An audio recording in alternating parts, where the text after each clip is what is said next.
Sup YouTube, it's Zap, there's TCG here, and welcome back to another TCG video on my channel. On this channel you get daily Pokemon TCG content, so be sure to hit that subscribe button so you don't miss out. Also, if you like what you see, feel free to leave a like, it helps out the channel tremendously. In this video we're going to be talking about some new deck lists from Stellar Crown, our upcoming set releasing mid-September. Will already be legal for the Dortmund regionals at the end of September. So at the end of the September we're going to have, of course, a new set diving into the metagame, and there's going to be a couple of changes left and right, but most importantly, the most influential card by any doubt is going to be this stadium card releasing in that set. Area Zero Underdepths is a stadium card. It's not an ace pack, it's just a stadium card that you can have a 4-off in your deck, and it states if a player has a Terra Pokemon in play, that player can have 8 bench Pokemon. So instead of the regular 5 bench Pokemon, you can all the way extend it to 8 back in the days of Skyfield. This is a fact that is super strong because most of the time you will have tons and tons of bench hitters on the field. Think about a Squawkabilly or a Lumineon or a Rotom V and you name it. Like all these bench hitters, they're taking up space. And now you can have 8 bench Pokemon, which is great. Cards that are going to be benefiting from that is, of course, something like Palkia VSTAR that slaps more damage, or maybe the Raikou V with the Lightning Rondo, or even Zoroark VSTAR that can now slap more damage. It's actually very crazy that this stadium card will have a dent in the format. It also states here when this card leaves play, or the player no longer has a Terra Pokemon in play, that player discards bench Pokemon until they have 5 Pokemon on the bench. If both players discard, the owner of the card discards first. So very influential card from the Stellar Crown set, and it's going to be directly having an impact, putting Palkia back in on the top tables, to say. So we have here Palkia VSTAR. And Palkia VSTAR is one of those Pokemon with a subspace swell, slapping 60 damage plus 20 more for both bench Pokemon, so yours and your opponent's. In the past, Palkia VSTAR capped at 260 damage if both players had a maximum bench space of 5. Now you can extend it all the way up because of the new stadium card, the Area Zero Underdepths, and that's going to help out Palkia slap more damage than ever before. Imagine if you have those 3 additional Pokemon on the bench, you can now cap to 320 if the opponent has a full bench space. If the opponent also has more than 5 Pokemon, then Palkia goes crazy. Just for a low amount of energies, you're going to be able to one-shot most Pokemon in the game. Palkia, very strong, and is going to have, of course, impact in the format. You also see that there is a new EX card in here as well, and that's going to be the Terapagos EX with a unified beatdown. You're slapping 30 damage for each of your bench Pokemon. So if you have 8 bench Pokemon, that's also going to be slapping a ridiculous amount of damage. 240 is very great, but the bad news is that you cannot use this attack during your first turn going second. So you can only use it later on in the game. But the cool thing is that this can also be used in the deck of Palkia. Not only is this a Terra Pokemon activating the Area Zero Underdepths, you're also going to be having a secondary attacker as a basic Pokemon. What else is in this list? Some more new cards. So we do see here that Palkia VSTAR can also rely on good old classic Radiant Greninja, Moonlight Shuriken, fantastic attack, and of course getting energies in the discard pile with the concealed cards, also super powerful indeed. The next 2 new cards are Noctowl and the Fan Rotom. If we're taking a look at the cards here, the Fan Rotom is the card we're going to be talking about first here, and that actually allows you to get some colorless Pokemon from the deck. So on your first turn, you may use this ability. Search your deck for 3 colorless Pokemon with 100 HP or less, reveal them and put them in hand. This is very great to get the Hoot out of the nest, out of the deck. And then if you evolve into a Noctowl, ladies and gentlemen, it is going to be feeling like a little bit of a Drizzle. I don't know if you've been playing since the back in days of the Drizzle shenanigans and the Solvals, but this is going to be helping out a ton, because if you evolve to the Noctowl, you have a Terra Pokemon in play, very important, you may search your deck for 2 trainer cards, reveal them and put them in hand. So Shady Dealings is totally back. We do know that Palkia at one point during the World Championships 2022 over in London saw a ridiculous amount of play with the help of getting trainer cards flying from the deck. And now that archetype is re-established, it is back from the pits of the top of the bottom tables, but going back to the top tables. And now with, of course, help scoop up Cyclone Ace Pack card, you can reuse the Noctowl as well. Very strong archetype indeed. Hits fast, hits hard. You can use Radiant Greninja for some additional yeah, sniping left and right. You have the package of Irida, Iono, and there's even a Turo out there allowing you to reuse stuff like the Noctowl again as well. You have Fazandipity for the draw power, and yeah, Palkia will be a very crazy archetype moving forward in the Stellar Crown archetype, actually, and Stellar Crown meta. So brace yourself, Palkia has returned. Next up, this is going to be a picture I'm going to be showcasing here of the meta game. So over in Japan, this is what they currently state of the meta. We do see here Charizard tier S, Dragapult tier S, Palkia tier A, Regibolt, Gardevoir, Regidrago, Miraidon, Lugia, Greninja EX, Dialga, and the new, how's it called again? The Terapagos. Terapagos also joins in. So we're going to be talking about some new archetypes. Let's go. The Terapagos EX first up on the menu here. And this is an interesting archetype, allowing you, of course, to use the Noctowl engine to get trainer cards from the deck. Use the Fan Rotom to get your setup of Hoot Hoot, but also comes back with some more new cards here. You do have the Bouffalant, and the Bouffalant is a Pokemon out there that's going to help you with some additional defense. If you have a Bouffalant in play, all your basic colorless Pokemon take 60 less damage from attacks by your opponent's Pokemon. Meaning that your Terapagos EX is a 290 HP beatstick, which is way better than it was before. You cannot stack those abilities, unfortunately, and also comes back if you like have the Blood Moon thrown up in the mix here. The basic Pokemon, they're going to be turning your Blood Moon into quite the late game beatstick tank as well. Then another new card in a list like this is going to be the Trumpets. Let the Trumpets go, because Trumpets is going to be a really impactful card in the Stellar Crown meta. You can only play this card if you have a Terra Pokemon in play, so they are boosting the effects of Terra Pokemon. Choose up to 2 of your benched colorless Pokemon and attach a basic energy card from your discard pile to each of them. So yeah, Energy Acceleration as an item card, that's ridiculously good. And with the help of that, you're going to set up your Terapagos EX or other Pokemon. You can even slide in an Iron Leaves to then swap your way to the active position, knocking out some stuff like Charizard. So again, the Zero Area Underdepths Stadium card in here, so you have a full bench space of Hoot Hoots, Rotom Fan, Bouffalant, Terapagos, and Terapagos, as mentioned, can slap that 240 damage if your bench space is completely filled up for a low amount of energies. Its second attack also is kind of interesting. The Terapagos also comes back with Crown Opal, allowing you to slap 180 damage, and during your opponent's next turn, prevent all damage done to this Pokemon by attacks from basic non-colorless Pokemon, meaning you can wall off stuff like Raging Bolt, Miraidon, etc., which is actually very, very cool indeed. All the damage done to this Pokemon by the attacks of basic non-colorless Pokemon. So if the opponent has colorless Pokemon, they can still damage you. Alright, moving forward, there's going to be this one. It's a mouthful. It's a grass type Hydrapple. That's what it's called. Hydrapple EX. There's also a new card from the Stellar Crown set. Once during your turn, you may attach a basic grass energy from your hand to one of your Pokemon. If you do, heal 30 damage from that Pokemon. This also stacks, and I also have to note here that this is a stage 2 Pokemon. But you can heal, so you have a tanky 330 HP Pokemon that can heal. The Syrup Storm, 30 damage plus 30 more for each grass energy attached to your Pokemon. To all of your Pokemon combined, which means the best partner of the Hydrapple, of course, is going to be Teal Mask Ogerpon EX. 4 copies of the Teal Mask, and then the Hydrapple EX here, and you're going to be slapping ridiculous amounts of damage because the energies stay in play, and this is going to be a very high HP Pokemon, and with the Bug Catching set, you have a ton of consistency by your side to just circle through your deck, get your candies, and get yourself going. So, cool new archetype as well from the Stellar Crown set. Then, Cinderace EX also joins the party here, and I'm going to be talking about the new Ace Pack card here. That's going to be that Crystal. Not only is the Trumpet in the set, but it also comes back with a Crystal. And this Ace Pack Crystal is also something you should be taking a look at because it's one of the more powerful cards from the set.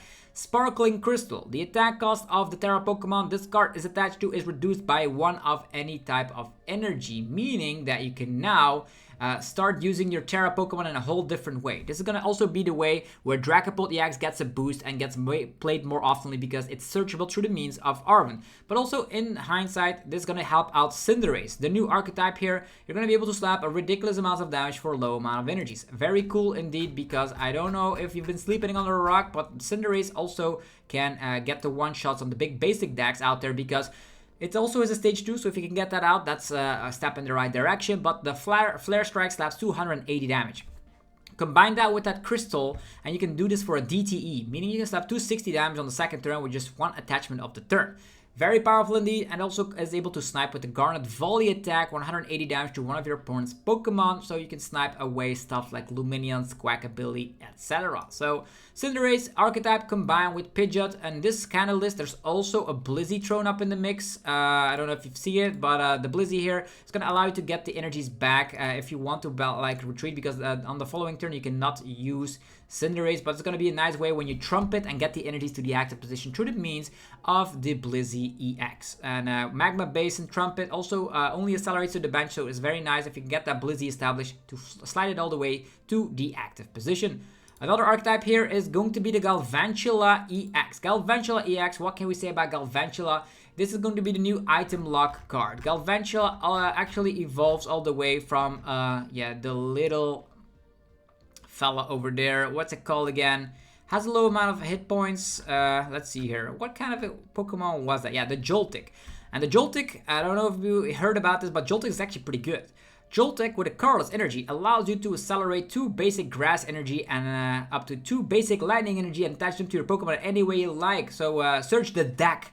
It searches the deck for tons of energy. So this Joltik for 30 HP, if you go second, you can charge up your entire field, which is great. Then Galvantula EX comes back with the Charge Web, 110 damage, and if the opponent is an EX or V Pokemon, 220 for only 2 energies. Is actually pretty damn nice. Not only do you hit weakness against a resurging popular archetype, Palkia VSTAR, you also come packed with the situation where you're able to knock out Lumineon as well as Squawkabilly. So very cool things for sure for the Galvantula. On top of that, you also come packed with a very crazy item lock attack. Discard all energy from this Pokemon. During your opponent's next turn, they can't play any item cards from their hand. Slapping 180 damage and item locking the opponent is definitely a feat to have, because not a lot of archetypes can respond to that. You're going to be able to use Electric Generator on the Joltik. You can use the attack of Joltik on the first turn going second to charge up your field, and with all that combined, you're going to be creating a situation where you can have item lock in your deck, Turboness through the means of Miraidon, sometimes using MP very much. So this is going to be very crazy, because the item lock attack, it does seem crazy, but with the new supporter out there, that's going to allow you to accelerate energies, you can get this off very quickly. As mentioned, we do have the powerful Crystal by our side, meaning that the Galvantula only needs 2 energies. Then you also come back with Generator and Attachment of Turn, but on the other hand, there is also this card, Crispin. Search your deck for 2 basic energy cards of different types, reveal them and put them in your hand, and actually you can accelerate one of them. So you can accelerate one and the other one goes to the hand, and that's going to help out the Galvantula deck work out perfectly. So if you want to test out some item lock in this format, this is going to be the deck for you. Moving forward is the Regis. Ladies and gentlemen, Regis are back. I know Lost City is sometimes still a problem. Sometimes Palkia does play that, but on the other hand, they play the Zero Underdepths Stadium card more, meaning that Lost City is gonna get a little bit less played. Meaning the Regis are back. I don't know if you've put the Regis back in the binder or in the bulk area, but now with the help of the Zero Underdepths Stadium card, you can have up to 8 bench Pokemon. So you can get the whole Reggie squad out there. They're with 6 in total, and you have room for an additional draw support. We can have the Cornerstone Ogerpon to wall out against specific difficult archetypes like Charizard. You have the Pheasantipity for draw power. You have the Terapagos for some additional damage output, and you can even play Radiant Greninja in this deck. Well, ladies and gentlemen, this is going to be a combination for the wildest dreams here. Regigigas decks are back, playing Legacy Energy, playing Luminous Energy, playing a ton of basic type energy. So you can attack with the squad of the Regis. You can sometimes item lock with Galvantula, because that's also part of this archetype. And that's going to be a very cool thing, because this actually is using Joltik to get the energies into play. And if the energies are in play, you actually can go forward, because as soon as they are in play, you can start attacking with your Regis. Sometimes you can also use the Galvantula EX to start item locking. Legacy energy also turns some of these 2 prizers into 1 prizers. It's a fantastic time for sure, and the Regis will most likely see a little bit of play, and people with deck building skills are definitely going to be happy that you can now have up to 8 bench Pokemon, which is totally awesome. There was also another Galvantula in here. I currently cannot find what it does, but it's also part of this deck. Then, moving forward, the Zoroark VSTAR, slapping more damage for every one of your damaged Pokemon out there, and now with 8 bench Pokemon, there's a ton of things to do. Not only do you have Beat Barrel, you can early game have a Squack ability. The Gengars fly themselves from the discard pile instantly onto the bench while having damage on them. And the funky fact is that Radiant Charjabug is a part of this deck. So you have tons and tons of room because you have so much bench space, and that's why with the damage bump, with the Gengar and all that stuff, the Zoroark VSTAR is going to be a very powerful beat stick deck. Now finally able to one-shot the bigger VMAXs, actually the bigger EXs in the game. Moving forward, Dialga VSTAR now gains a new Stadium card. This new Stadium card is actually quite powerful indeed. It is called the one and only Great Tree, and with the Great Tree, you're going to be able to evolve your Pokemon. So once during each player's turn, that player may search their deck for a Stage 1 Pokemon that evolves from one of their basic Pokemon and put it onto that Pokemon to evolve it. If that Pokemon is a Stage 1, they search their deck for a Stage 2 that evolves from that Pokemon and put it onto that Pokemon to evolve it. Then that player shuffles their deck. You can't use this effect on a basic Pokemon on your first turn or on a basic Pokemon that was put into play this turn. So it needs to be in play for a turn, and then you can summon evolutions instantly from the deck. As long as this stay in play, you can get your Metangs out quite quickly with Dialga VSTAR, or you can get a Dusclops out because this Dialga VSTAR plays a 1/1/1 line of the Dusknoir, which you can instantly get out because of the Great Tree. If you want your Dusknoir, you can have it. If you already have the Metangs and you're fine. This is going to be a very cool archetype. Dialga VSTAR, very, very nice to see it being part of the metagame. Lugia VSTAR, what can we say? Lugia VSTAR sometimes struggle with bench space because you always need to have 2 bench slots remaining for Archeops, and sometimes you're wondering, should I slap down my Minchino, should I slap down a second Lugia? Well, you can slap everything down on the field because as soon as you have a Terra Pokemon in play, which is going to be either the Cornerstone Ogerpon EX or the Wellspring Ogerpon EX, you can activate the Zero Underneath Stadium card, allowing you to have 8 bench Pokemon, so you don't have any issues with that. On top of that, the list also plays Noctowl. If you have a turn 1 Hoot, you can have a turn 2 Noctowl. Noctowl gets out like 2 Ultra Balls, and or actually an Ultra Ball and Research, and off you go. That's how it goes. Get those Archeops in the discard pile a little bit earlier. That's also the reason why there's only 2 Lugia VSTAR in here, because you can fetch them with the Noctowl. So, and that's going to be a very cool way to be playing Lugia again, because you have more bench space. Then the Great Tusk seems to be having a new card, and that's going to be a tool card. The tool card is going to be the Gravity Stone. Gravity Stone allowing you to, the retreat cost of both active Pokemon is 1 cardless energy more. Meaning that if you are, of course, trapping the opponent, which is a very great thing you can do with the Great Tusk, their retreat cost is 1 more. So 1 retreat Pokemon become 2 retreat Pokemon, which is very great because if they cannot get out of the active position, you can mill further. In combination with the Flute that we've already having access to, you can put Pokemon with high retreat onto their field, use something like the Counter Catch to trap them, and there's even the Neutralizing Stadium card from Shroud of Fables to make sure the opponent cannot attack you if they are a V or an EX Pokemon. So very cool indeed. I'm definitely a fan of that Gravity Stone. Then Miraidon. You might think, what is that Terra Mewtwo EX doing in here when you're not even playing Psychic type energies? It's a big HP Pokemon, and it's a Lightning Pokemon which you can fetch with Miraidon. More importantly, you can tandem unit for the Terra Mewtwo EX, and suddenly you have a Terra Pokemon in play, meaning you can activate that Stadium card and have up to 8 bench Pokemon. Why is this important? Lightning Rondo.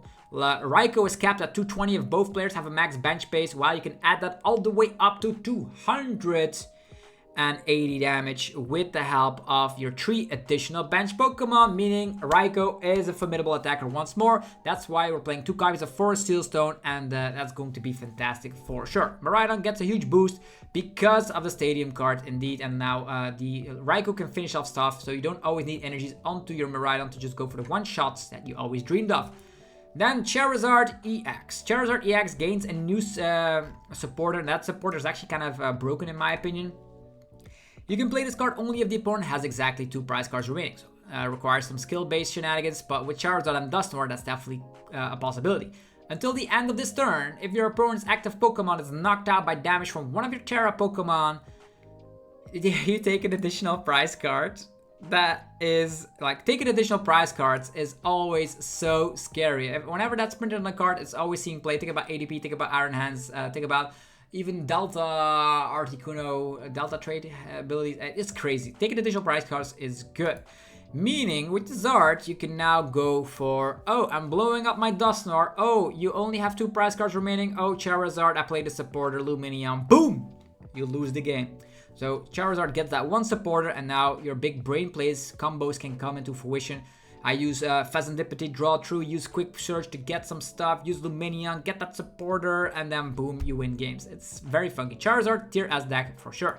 Then Dragapult gets better because of the Crystal. As mentioned, the Crystal allows you for your Terra Pokemon to need 1 energy less, meaning that now Dragapult EX can attack for 1 energy. Is it finally better than the Regidrago VSTAR deck? I don't know, but in Japan they are calling it a tier A/tier S deck because with this single A-spec card that you can easily fetch because of your 4 copies of Arven, Dragapult is finally better than ever before. And that's why it's good. And also you can accelerate an energy through the means of that new supporter that we talked about, the Crispin. Crispin gonna be either finding yourself, accelerating the fire energy or the psychic energy. So it's better than ever before. Dragapult. Then Raging Bolt also gains the 0 area under depth, and that's going to be allowing you to have bigger bench spaces. Why do you need bigger bench space? Because of the fact that your board is already filled up with Radiant Greninja, Squawkabilly, and a bunch of Ogerpon. Now you can have some bench hitters chilling around like Iron Bundle for gusting, actually pushing the opponent's active to the wayside, and to some Hoots because if you get Iono to 2 and you find knocked out, you can get yourself a Sada and something else you want. So that's why it's also going to be a quick honorable mention here, Raging Bolt. Gardevoir actually gains nothing from the set that it wants to use, in my opinion, so it's just a classic 60, but it's also still going to be very viable in the next format because Gardevoir is always a great deck. Next up, Iron Thorns, just recently won the World Championships, is gaining 1 new card from the Stellar Crown set, and it's going to be Kofu. Kofu is a supporter allowing you to put 2 cards from your hand on the bottom of your deck in any order and then draw 4 cards. This is going to be very great because Iron Thorns in the past was running a couple of research, but you actually don't want to be discarding any of your resources. So just hard drawing 4 cards is very great for this archetype. Then there is going to be Roaring Moon EX, the finalist of the World Championships. It was playing Roaring Moon EX. Also doesn't gain anything new that it wants to use from the new set. It's still better off using Pokestop. So I just wanted to give it a mention here because we're talking about Stellar Crown meta. Next up is Greninja EX. Greninja EX also gains that new supporter card called the Briar. To be able to take the additional prize card if the opponent is exactly 2 prize cards. You can make that work because of Dusknoir and then maybe using the barrage attack of the Greninja to take then 3 prize cards altogether. It's going to be very, very funky indeed. There is a lot of combos happening, and because of the Shinobi Blade, you can get 1 card from your deck every single time you attack with it. And then last but not least is going to be the Regidrago VSTAR, still part of the meta game and also doesn't gain too much from the new set, but also is a solid archetype. So if you don't want to be investing into Stellar Crown, this could still be an archetype you can play because I want to be showcasing you that the meta game is going to be looking something similar to this. So thank you all very much for watching my Stellar Crown review / decklist video. If you enjoyed it, let me know by rocking the hell out of the like button. It helps out ridiculously. I cannot stress it out too much. And also I want to let you guys know is that if you want to be playing in the new meta for the upcoming regionals, try to just play one of these decks. You're definitely going to be doing great. And if you don't want to be getting too many new cards, I suggest you just play Regidrago VSTAR. It's still great. Or just update your Dragapult or Charizard list. On the other hand, if you still have some old school Palkias laying around there, definitely test it out. It's very solid indeed. Have yourself a fantastic rest of your day. Check out the sponsors that make the videos possible. Links down below. Dragon Shield for your sleeves, binders, and deck boxes. You can get 5% off using the coupon ZAPDOS5. There's yourplaymat.com to create your own unique custom playmat. PokemonStore.com for your TCG Live code card needs. Use the coupon ZapLoseTCG for 5% off. And CardMarket.com for European players to buy and sell cards to people all across Europe. Use the referral name ZapLoseTCG to help support the channel. Have yourself a fantastic rest of your day, and I'll see you guys tomorrow for more Pokemon TCG content. Peace.